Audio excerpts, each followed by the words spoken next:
গোয়ালিয়র, মধ্যপ্রদেশের গোয়ালিয়র, 5 বছরের শিশু নির্যাতনের শিকার। ছেলেটির বয়স 17। ধর্ষণ হলো, আর শুধু তাতেই থেমে থাকলো না, মাথা ফাটিয়ে দেওয়া হলো, দেওয়ালে মাথা আছড়িয়ে ফাটিয়ে দেওয়া হলো। কি মর্মান্তিক ঘটনা! মাননীয় প্রধানমন্ত্রী, আপনি কি শুনেছেন? আপনি কি জাগ্রত হচ্ছেন? কবে জাগবেন? মধ্যপ্রদেশ তো ধর্ষকদের স্বর্গ রাজ্যে পরিণত হয়েছে।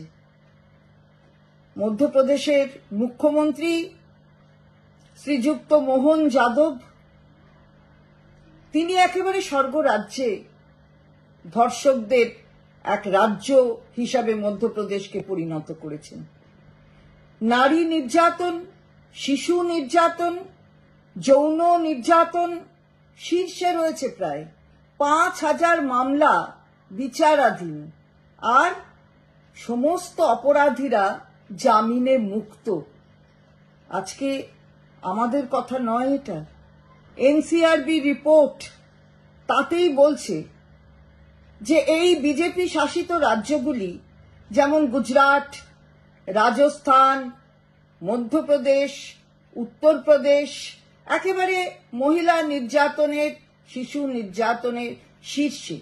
আমরা তো অপরাজিতা বিলটা পাস করেছি বিধানসভায়, আজও অবধি সেটা আইনে পরিণত হলো না কেন? কেন্দ্রীয় সরকার কি পদক্ষেপ নিচ্ছেন? জবাব দেবেন কি?